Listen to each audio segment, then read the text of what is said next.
히브리서 9장 1절에서 10절까지의 말씀, 우리 한 절씩 교독하겠습니다. 첫 언약에도 숨기는 예법과 세상에 속한 성수가 있더라.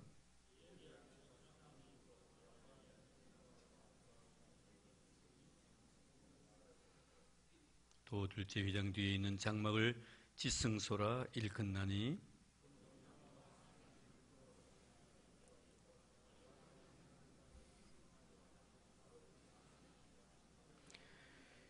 그 위에 속죄소를 덮는 영광의 그룹들이 있으니 이것들의 관나여는 이제 낱낱이 말할 수 없노라.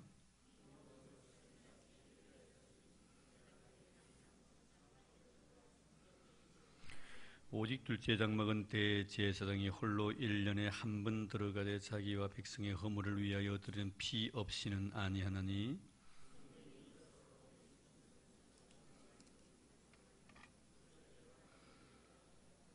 여기 9절 10절 같이 봉독합니다. 이 장막은 현재까지의 비윤이 이에 따라 드리는 예물과 제사는 승리는 자를 그 양심상 온전하게 할 수 없나니 이런 것은 먹고 마시는 것과 여러 가지 씻는 것과 함께 육체의 예법일 뿐이며 개혁할 때까지 맡겨둔 것이니라. 아멘.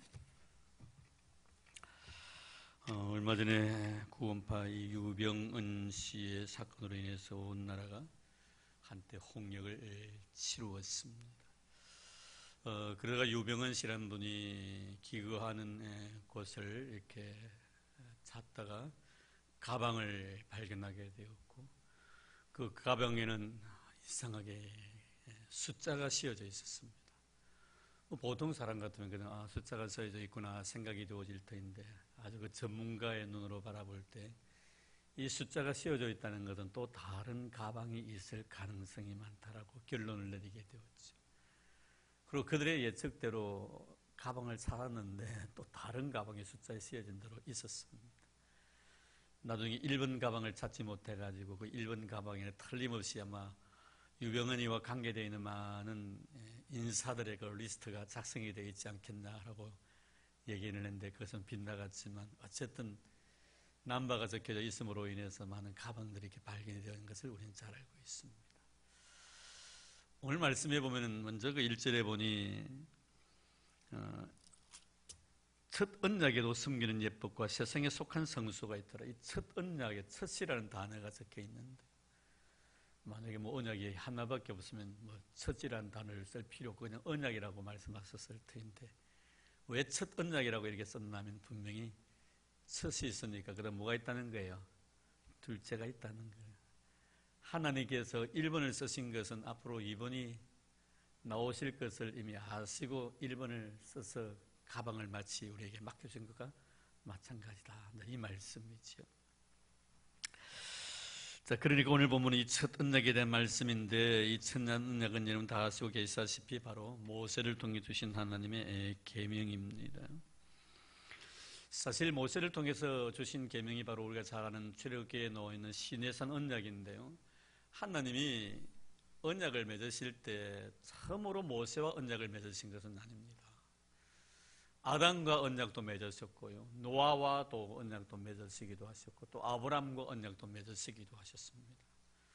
아담과의 언약은 바로 원시 복음이었던 창세기 3장 15절 말씀이죠. 예수를 이 세상에 보내주시겠다는 약속의 말씀, 원시 복음 주셨습니다. 노아와의 그 어떤 관계 속에서 언약은 바로 창세기 7장에 나오는 바로 무지개 언약입니다.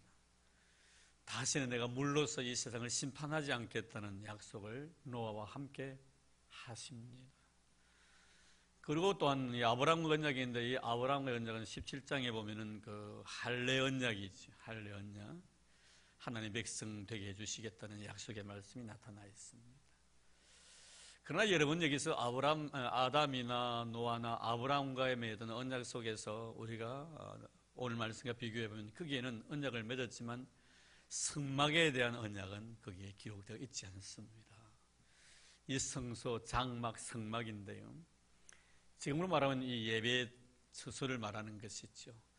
이 성막에 대한 언약은 모세 시대 때 와가지고 처음으로 하나님께서 약속을 하십니다. 자, 2절 말씀 볼까요?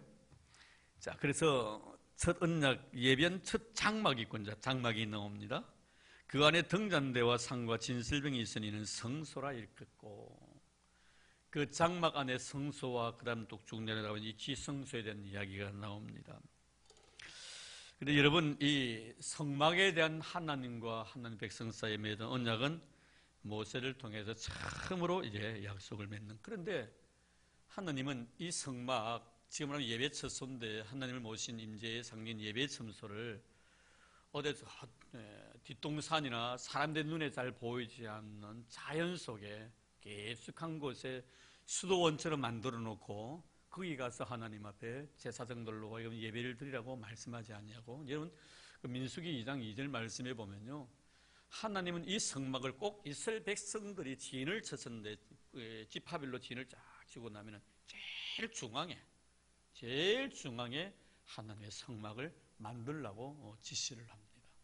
근데 이 성막을 만들라고 지시하는데 이 성막을 옮길 수도 있는 것이죠. 이제 이스라엘 백성들이 이동을 할 때마다 옮기는데, 이 옮길 때도 아무나 와서 그 성막을 옮기게 하지 않았습니다. 보면은 민수기 그 1장에 보면은 레위인들이 이 성막을 옮기고 또 짓고 헐고 이랬었습니다.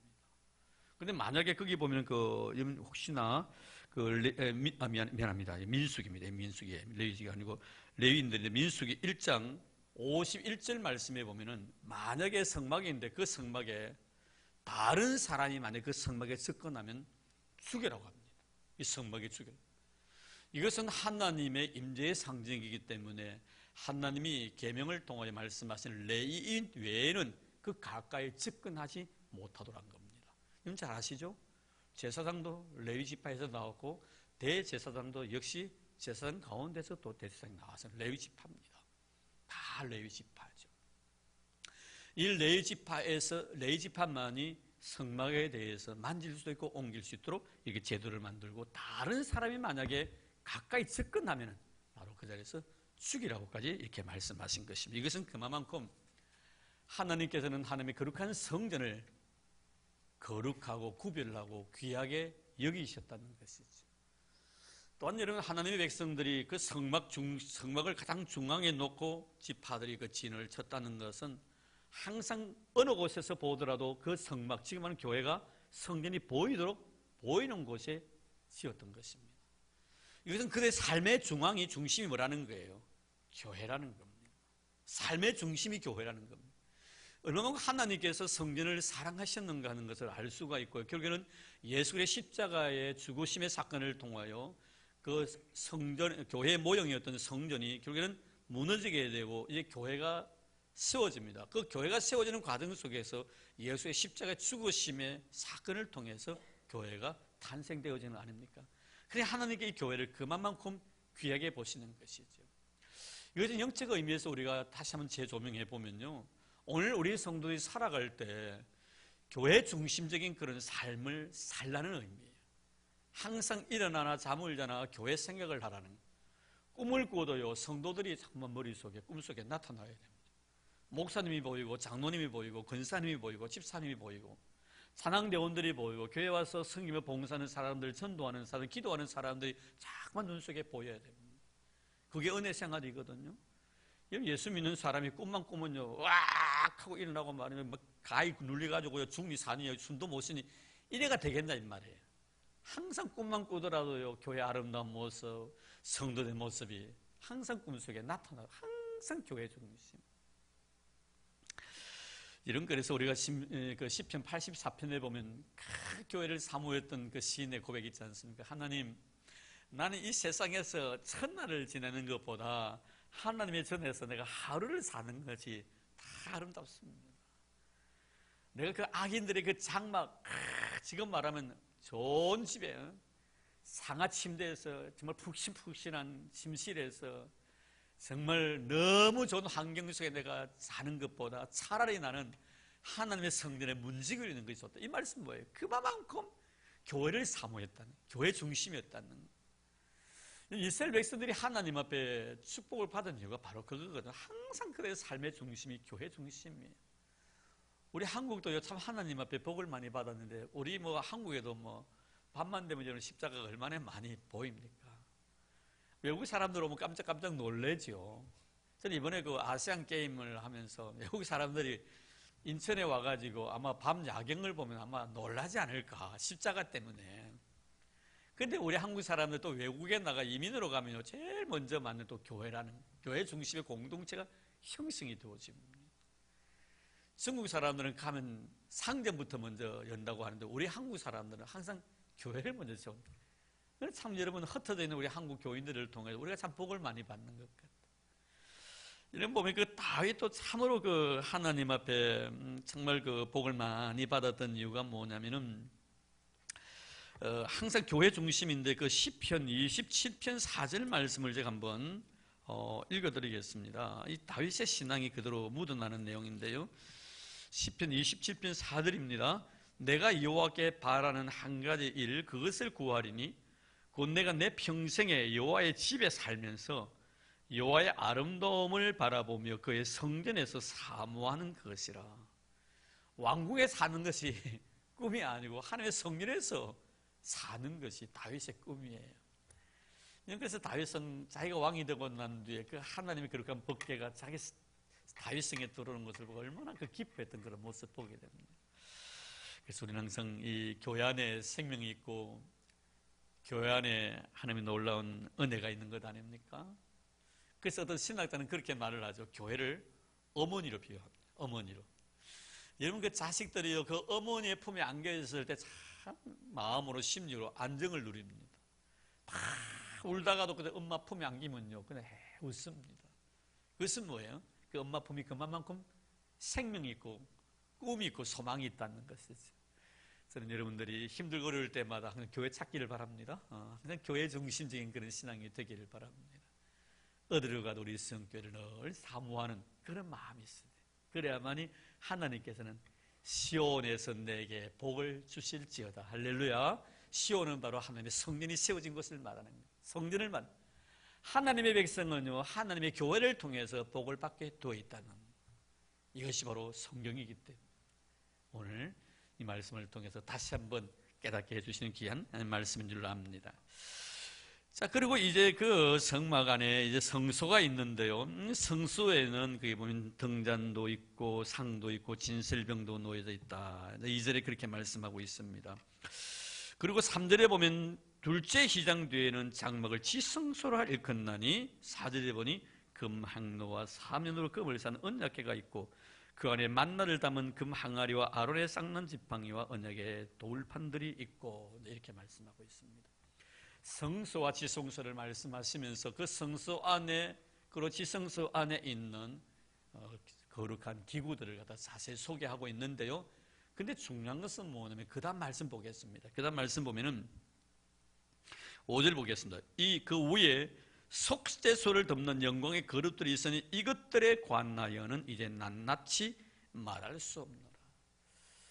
참, 이것들에 대해서 성소에 있는 기구들과 지성소에 있는 기구들에서 이 거룩한 하나님 앞에 드려졌던 소중한 성물에 대해서 내가 하나하나 일일이 설명할 수도 있지만 뭐라고 말씀하는 거예요? 하지 않겠다는 거예요. 낱낱이 말할 수 없노라, 이렇게 말합니다. 여러분, 이 말씀을 대할 때 어떤 생각이 들어집니까? 지금 히브리서 기자가 어떤 생각을 가지고 있는 거지? 이 히브리서 기자가 지금 성경을 통해서 말씀하고자 원하는 것은 금향로도 아니고 물두멍도 아니고, 그리고 만나와 그리고 두 돌판과 그리고 또 뭡니까? 아론의 쌍난 지팡이에 들어있는 법궤에 대한 이야기도 하려고 이 말씀을 쓴 것이 아니라는 거예요. 뭘 이야기하기 위해서 이 말씀을 썼다는 거예요? 바로 예수 그리스도이십니다. 예수를 내가 이야기하기 때문에 이런 것에 대해서는 내가 낱낱이 말할 수 없다는 것, 신비로움들을 이야기하면 하겠지만 내가 이 성경 말씀을 쓴 목적, 성령께서 나를 통해서 이 말씀을 쓰게 하신 목적은 물두멍이 어떻고 법궤가 어떻고 이것을 말하기, 설명하기 위함이 아니라 예수 그리스도를 이야기하기 때문에 여기에 대해서 내가 말할 수 없노라고 이렇게 말씀하고 있는 것입니다. 결국 성막이 포인트가 아니고 성소가 포인트가 아니고 지성소가 포인트가 아니라 예수 그리스도가 포인트다, 이 말이에요. 바로 새 언약이신 예수님. 여러분, 이 말씀을 생각하면 우리가 꼭 잊지 않고 기억해야 될 것은 사도 바울이 고린도후서 12장에 보면 자신이 삼층천에 올라간 그 이야기를 합니다. 근데 그것도 자신이 삼층천에 올라간 그런 놀라운 체험을 했지만 자신이 체험한 것으로 기록하고 있지 않고 그 사람을 내가 안다라고 제3인칭을 갖다가 그게 씁니다. 내가 아닌 다른 어떤 사람, 하나님의 은혜로 인하여 천국을 경험했던 그 어떤 사람을 나는 알고 있다, 이렇게 말합니다. 간접적인 표현을 합니다. 여기서도 사실 여러분 참 바울의 그 아름다운 신앙의 겸손성이 그 속에 나타나 있는 것을 보게 됩니다.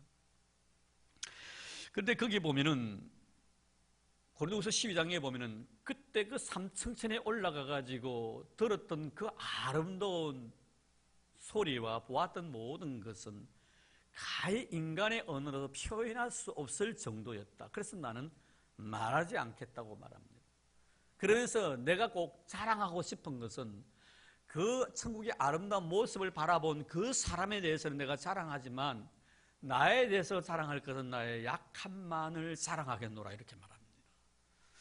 참 여러분, 이런 말씀을 우리가 읽을 때 어떤 마음으로, 어떤 신앙의 자세로서 이 말씀을 우리가 대하고 읽는지, 그냥 스쳐 지나가릴 그런 문제는 아니라는, 이런 굉장히 깊은 사도 바울의 영성이 이 속에 있음을 우리는 깨닫게 됩니다.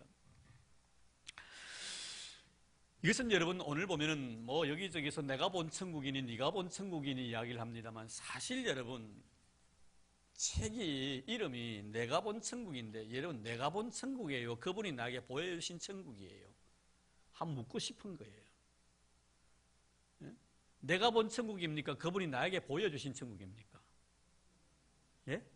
그분이 보여주신 천국 아닙니까? 예?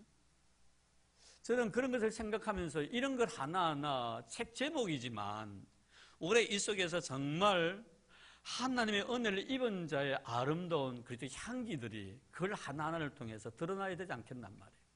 왜 내가 본 천국입니까, 여러분? 그분이 나에게 보여주신 천국이지요. 참 우리가 이런 것들을 생각해 보면서 사도 바울이 지금 그 이야기를 하는 거예요. 내가 본 천국이 아니라 그분이 나에게 보여주신 천국에 대한 이야기를 하고자 하는 거예요. 그래서 뭐랍니까? 나의 약함을 나는 자랑하겠다. 천국을 보고 오시면서도. 무슨 뜻이죠, 여러분? 하나님께서 나에게 베푸신 은혜가 너무 크다는 거예요. 나는 과연 천국을 볼 만큼의 자격이 있나, 이 말이에요. 쉽게 말하면 나는 그 정도 하나님의 은혜를 입을 만한 자격이 없는 나인데, 나는 너무나 부족한 것이 많은 사람인데, 나는 너무나 허물이 많은 사람인데, 내가 뭐 잘났다고, 내가 뭐 똑똑하다고, 내가 뭐 남들보다 뛰어난 것이 있다고 하나님 이런 천국을 나에게 보여주시나, 이 말이에요. 그 천국 앞에서, 보여주신 천국 앞에 한없이 작아지는 바울의 모습을 여기서 보게 됩니다. 참 오늘날 우리의 신앙관이 형성되어가는 과정 속에서 항상 우리는 내가 아니고 그분이시죠.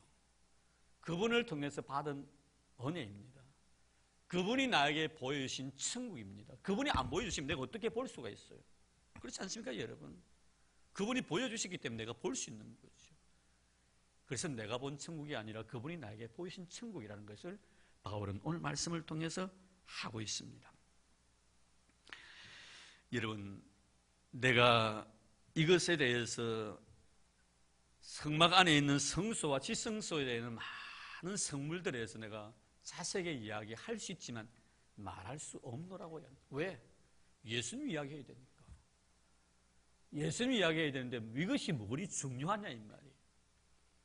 금으로 입혔든지 은으로 입혔든지 그것이 중요한 것이 아니라 그 속에 예수 그리스도가 중요하다는 것을 말씀합니다. 그래서 이제 낱낱이 말할 수 내가 없다.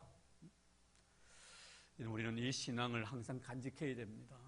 참 내가 은혜를 많이 입었지만, 내가 하나님의 그 사랑을 많이 받은 자일수록 나라는 것이 하나 이제는 없어져 가는 것이죠. 그래서 바울이 뭐라고 고백했습니까? 이제 내가 사는 것이 아니라 내 안에 있는 예수 그리스도로 말미암아 살아간다라고 말합니다. 지금까지 내가 살아왔는데 예수를 만나고 나니 내가 차지하고 있는 이 공간 자체, 마음의 공간 자체를 예수님께서 점령을 하시는 거예요. 그런데 나중에는 어떻게 내가 완전히 없어지고 완전 쫓겨나고 완전 전체를 갖다가 예수님께서 차지하시더라고요.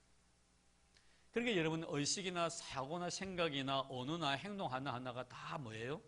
예수화되어 가는. 아까 우리가 마지막 찬송 속에서도 우리가 예수님 닮고 싶은 그런 모습의 기도를 드리고 또 찬송도 드렸습니다. 자, 바로 그거거든. 이제 내가 아니고 주님, 내 안에 있는 주님으로 말미암아 나는 살고 싶습니다. 이게 바로 진실한 신앙인의 고백이라는 것을 말씀하고 있습니다.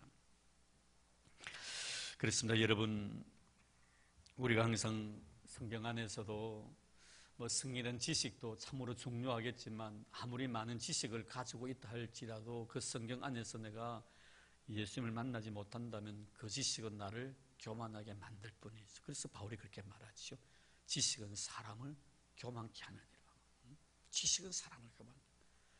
이는 성경 속에 있는 말씀을 통한 예수를 만나지 못하면 내가 성경에 대해서 아는 자그마한 지식, 신학적인 조그만 지식 자체가 나를 굉장하게 교만하게 만들어버린다. 우리 성경 읽을 때 그 성경 안에서 예수님 만나기를 바란다. 여러분, 예수님 만나요. 예수님 외에는 내가 다른 건 만날 필요가 없는 거예요. 내가 가지고 있는 지식 자체가 예수 그리스도에 대해서 방해가 된다면 그것을 내가 버려야 됩니다. 바울의 고백이 바로 그거 아닙니까? 예수 그리스도와 나의 관계 속에서 조금도 도움이 되지 못하는 것들은 다 내가 배설물로 여겼다고 이렇게 말씀합니다. 이 말씀을 통해 항상 예수님을 만난 그런 은혜가 있기를 바랍니다. 자, 그것이 이제 1절에서 6절까지 쭉 말씀이 나타나 있고요. 결국엔 여러분, 우리가 이렇게 정말 예수님을 갖다가 이런 말씀을 통해서 만나지 못한다는 것은 왜 그럴까 하는 생각도 한번 해볼 필요가 있죠. 예수님 당시에 예수님이 이 세상에 말씀이 육신을 입으시고 이 세상에 오셨잖아요. 오셨음에도 불구하고 예수님을 예수님으로 발견한 사람이 있는가 하면 그렇지 못한 사람들이 있습니다. 왜 여러분 예수님을 예수님으로 곁에 계신 예수님을 발견하지 못합니까? 그것은 바로 어떤 기울에 얽매였기 때문에, 어떤 제도에 얽매였기 때문에 그렇습니다. 기울에 얽매이고 제도에 얽매이게 되면요, 사랑의 눈이 멀어져 버리게 됩니다.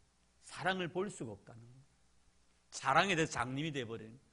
그런데 여러분, 예수님이 이 세상에 계실 때 예수님을 하나님의 아들로 분명히 알았던 사람들 보십시오. 기울에 얽매인 사람이 아닙니다. 우리 예수 이 세상에 오셔가지고 율법의 기울을 갖다가 사랑으로 하나 덮어버리십니다. 그런데 여러분, 룰에 얽매였던 사람들 보십시오. 왜 당신은 세리와 죄인들과 함께 지내냐 이 말이에요. 하나는 룰이거든. 정해놓고 말이에요. 그러니까 당신은 하나님의 아들이 될 수가 없다는 거예요.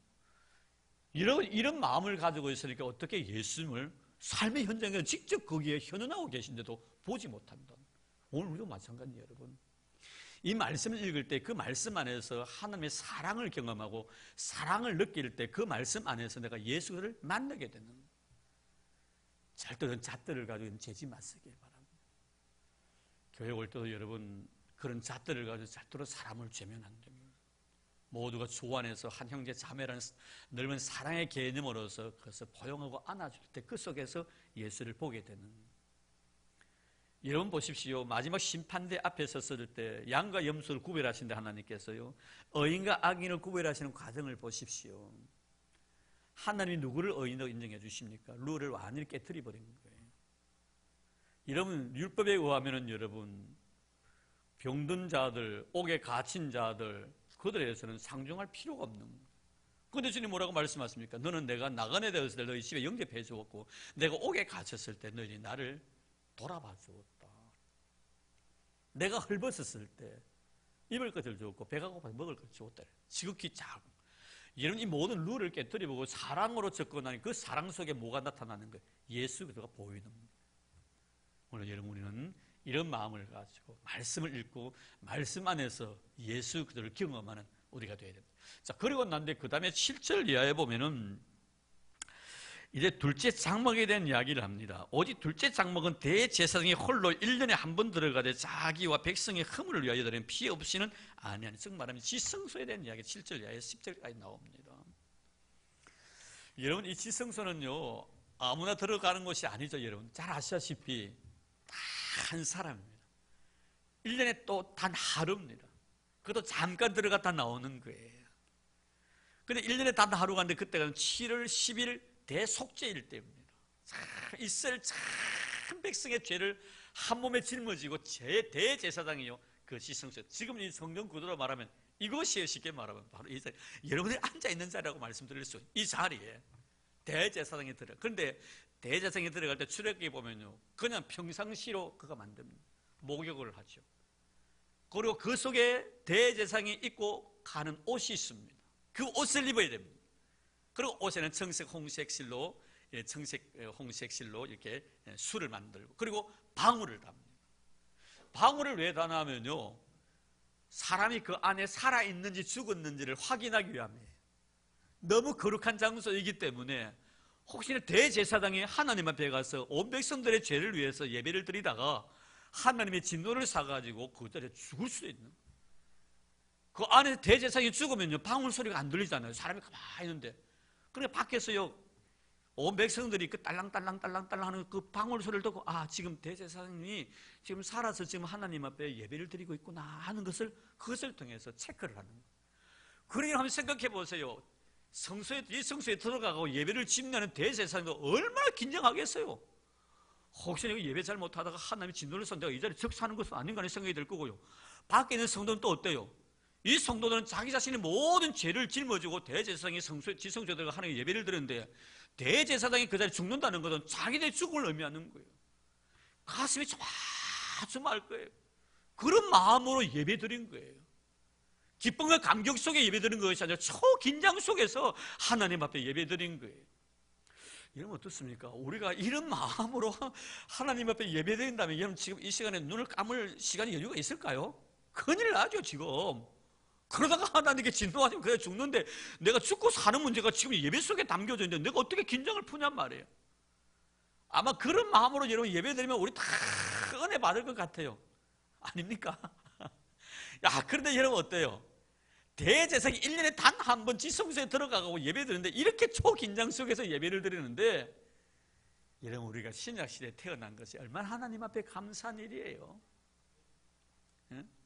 올해는 마음대로 성전 문 열고, 지금 우리 자동키 잠가놨습니다. 키 남바만 알면 마음대로 왔다 갔다 합니다. 키 안 하면서 마음대로 열고 들어왔다 합니다. 아마 제 말고도 아마 비밀번호 알고 계시면 많이 계시고, 딱 누르면 숫자 2개 딱 나옵니다. 2개 탁탁 누르면요, 숫자가 쫙 나오는데 450201 탁 누르면요, 딱탁 열립니다. 어렵습니까? 마음대로 우리가 와서 예배 드려요. 그래 또 예배 드리는 거 한번 보십시오. 예배 드리는데 지금도요, 잠이 와가지고 눈을 그래가지고요, 지금도 아직도 이러는 사람이 있어요. 그래도 은혜 받는 거예요. 참 신기하죠, 여러분. 그래도 은혜가 되는 거예요. 그래도 여러분, 와, 예배 드린 것만 해도 은혜가 되고 찬송한 것만 해도 얼마나 내가 은혜를 받습니까? 그런 마음에 여러분 찬송할 때요, 나는 항상 우리 교인들이 그런 이야기 하면 좀 크게 부르라고. 노래방 가가지고요, 점수 많이 받으려고요, 크게 노래 부르지 말고요, 여러분 이 성전에 와가지고 하나님의 찬양을 마음껏 드리라 이 말이에요. 그 입만 번긋번긋. 어떤 사람은 찬송하는데 찬송도 안 해요. 그래도 여러분 은혜 받아요. 참 신기하잖아요. 찬송하는데 하나님 은혜 주시고요, 기도해도 여러분 그렇잖아요. 정말 예배를 기도하는 마음으로요, 긴장된 마음으로 이렇게 예배를 드리는데, 언제 어떤 사람들은 교회 오면요, 기도하는 것이 바로 습관이 되는데 기도하는 것도 모르는 것 같아요. 요새 성도들은요. 우리 어렸을 때 딱 교회 문 열고 또 뭐부터 합니까? 기도부터 딱 합니다. 근데 요새는 그것도 다 까먹은 것 같아요. 이제는 그것도 까먹고 기도 안 하는 사람 천지더라고요. 우리 교회 말고 다른 데 가니까. 이건 그래도 하나님께로부터 또 은혜 받는 거 참 신기하잖아요. 저도 그래요. 저도 가만히 생각하면 하나님의 은혜가 얼마나 큰지요. 일주일 내내 여러분 주일날 와가지고 하나님 앞에, 여러분 앞에서 하나님 앞에서 말씀 전할 때 월요일부터 토요일까지 밤 12시까지 성경을 보자고 말을 씨름하고 말입니다. 하나님 이 말씀의 의미가 무엇입니까? 깨닫게 해주십시오. 하다 또 안 되면 또 금식하고 기도하고 또 금식하고 기도하고 해가지고 맞아. 이렇게 설교를 작성하고 하면 얼마나 좋겠어요. 그런데 여러분 저는 그래 안 하거든요. 그런데요, 설교하는 내가 은혜 받고 성도 여러분들 은혜 받는 거 참 신기한 거예요. 남들이 바로 세상 사는 사람들이 바라보면요, 어찌 보면 공도 드린 것도 없는데 하나님 나에게 주신 은혜가 너무 큰 거. 그 비밀이 어디인 줄 아십니까, 여러분? 어디인 줄 아세요, 여러분? 예수의 십자가 위에서 죽으심의 사건이에요. 예수님께 십자가에 죽으시는 그 순간 어떻게 됐습니까? 휘장이요 위에서부터 쫙 밑에까지 찢어진 거예요. 완전히 개방되어 버린 거예요. 과거에는 어떻게 그 휘장 안에 들어갑니까? 어떻게 제가 여기 와가지고 여러분께 말씀을 전합니까? 우리가 구약 시대에 들어와 살았다면 다 죽었지요. 이렇게 죄 많은 몸을 가지고 어떻게 우리가 주님 앞에 나와서 예배드린다고 여기 앉아 있습니까, 여러분? 그런데 여러분, 하나님 은혜가 너무 큰 거예요. 그래서 제가 늘 감사한 것이 바로 그거예요. 아직도 제가 잊지 않는 한 분 계시는데, 정원태라는 목사님이신데 언젠가 제가 그런 고백을 드린 적이 있죠. 참 잊지 못해요. 그분은 썰을 공부하면서 참 자신의 몸이 너무 아팠고 그 당시는 아마 폐병이었던가 봐요.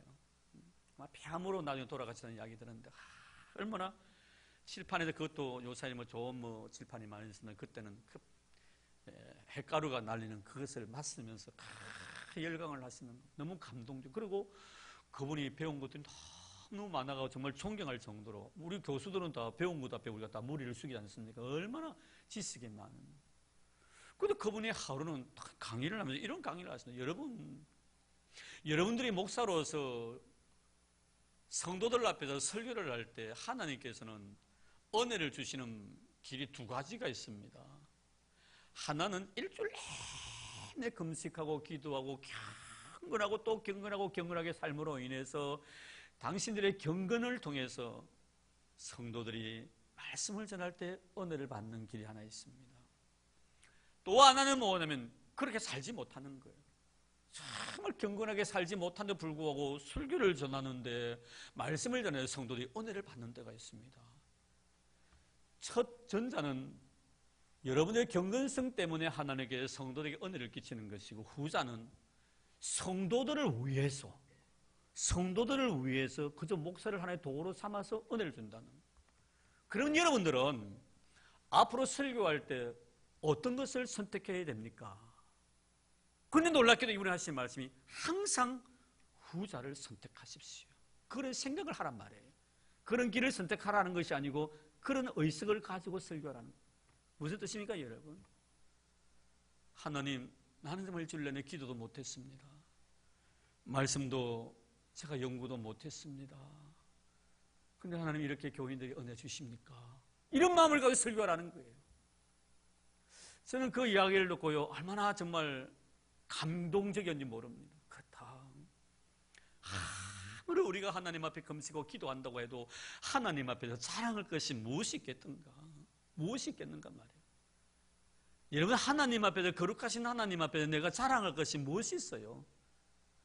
제가 그 말씀을 사도 바울은 정말 그 경건성을 통해 삼천점까지 올라가고 놀란 하나님의 은사는 은사대로 다 받았고 죽은 자까지도 살렸던 놀란 능력의 소유자인데, 그가 하나님 앞에 고백한 것이 뭡니까? 이 모든 것이 하나님의 은혜라고 말을 하면서 내가 내 자신에게 자랑할 것이 있다면 나의 부족함을 자랑하겠다. 부족함만을 자랑하겠다.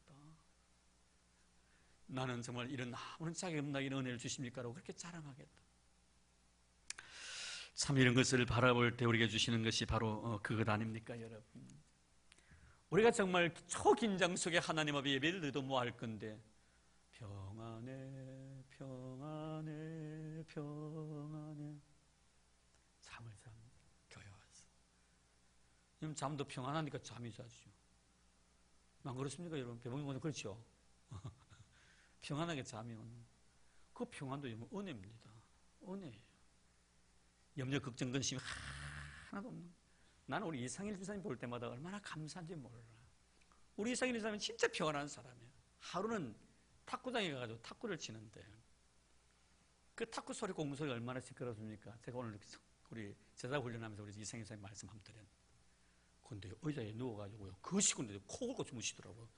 얼마나 마음이 평안하면 여러분, 옆에 탁구공이 왔다 갔다 얼마나 시끄러운데 그 의자에 누워가지고 그냥 주무시는 거죠. 코를 골고 주무시니 얼마나 내 마음속에 나도 저렇게 한번 잡았으면 나도 그런 생각이 들어요. 이런 평안하면요, 자면 그 은혜거든요. 참 우리가 예배 드릴 때 은혜 받을 만한 아무런 조건을 가지고 있지 않음에도 불구하고 하나님 나에게 은혜를 주신, 누구 때문입니까, 여러분? 예수의 십자가의 죽으심의 사건 때문 좀 믿습니다. 그 희생을 나누셔서 아무나 들어갈 수 있는 은혜를 주셨기 때문에. 그래서 우리는 참 이런 은혜 속에 살아가고 있으면서 내가 얼마나 감사합니까? 그래서 히브리서 기자 뭐라고 말합니까? 우리는 담대하게 하나님의 거룩한 성전에 나가서 예배드릴 담력을 얻었다. 담대하게. 담대하는 것은 뭐예요? 나를 믿는 것이 아니고 나를 위해 십자가에서 피 흘리신 우리 예수님 믿는 그 믿음이에요. 우리 사실 꼭 기억하시기를 바랍니다. 은혜 되기를 바랍니다. 나는 은혜 받을 만한 자격이 없는 나이지만 나의 은혜가 임해선 것은 내가 아니고 나를 위해 십자가에 죽으신 예수의 피 흘리심의 사건으로 통해서 내가 이 긴장을 다 풀고 평안한 상태 속에서 잠을 자든 코를 골든 하여튼 주님 앞에 나와서 예배드리니 은혜가 되는 거예요. 여러분 교회에 나온 것이 은혜인 줄 믿습니다. 주무시더라도요 교회 와서 주무시기를 바랍니다. 집에서 주무신 말고 교회 오면 그래도요 꼭 자식 주무시는 분들은요 설교 말씀 다 기억하고 있더라고. 참 신기해요. 그거 물어보면 다 압니다. 다 알아요. 참 은혜예요. 잠은 자들을 하나님께 들리는 길은 열어주시는 것 같아요. 오늘 하나님께 주신 이 하루 은혜를 생각하면서 중요한 것은 내가 말할 수 없다. 내가 다 말할 수 없다. 왜? 예수님 이야기해야 되니까. 예수님 이야기해야 되니까. 이러면 자나깨나 예수님 생각하기를 바랍니다. 교회 와도 예수님, 일터에 나가도 항상 예수님, 나의 삶의 현장 속 어떤 사건 속에서도 예수님이 경험되어지기를 바랍니다. 오늘 이 은혜가 있기를 주의 이름으로 축복합니다. 하나님 감사합니다. 고맙습니다. 정말 이렇게 첫 언약 모세를 통해서 귀한 언약을 주신 것은 앞으로 두 번째 언약, 새 언약을 우리에게 주시기 위함인 줄로 믿습니다. 이제 다음 시간은 이 새 언약의 비밀스러움 우리는 배우게 될 것이옵니다. 하나님 너무너무 감사합니다. 우리에게 예수님 보내주셔서 오늘 이렇게 저희 주님 앞에 나와서 예배드릴 수 있는 이 은혜까지 허락해 주셔서 너무 고맙습니다. 어떤 의미에서 바라보면 우리는 하나님 앞에 은혜 받을 만한 아무런 자격이나 어이나 공로도 없는 우리들인데 매 시간마다 순간순간마다 우리가 삶의 현장 속에 가정생활 속에 직장생활 속에서 내 사업의 터전 속에서 이런 많은 사건 가운데서 우리가 은혜를 느끼게 되는 것은 바로 예수님 때문인 줄로 믿습니다. 하나님 고맙습니다. 우리에게 은혜 주신 우리 주님을 찬양합니다. 십자가 위에서 죽으심의 사건을 통하여 우리로 하여금 이곳에 와서 예배드릴 수 있는 담력을 허락해 주심도 감사드립니다. 이래 받은 아름다운 은혜 이 세상에 나가서 마음껏 쏟아붓고 싶습니다. 내가 예배를 통해서 말씀을 통하여 만난 예수를 자랑할 수 있는 우리가 되게 도와주시고 내가 자랑할 것이 있다면 나의 부족함만을 자랑하겠노라 고백했던 바로 아름다운 신앙의 세계가 오늘 우리의 신앙이 되도록 축복해 주옵소서.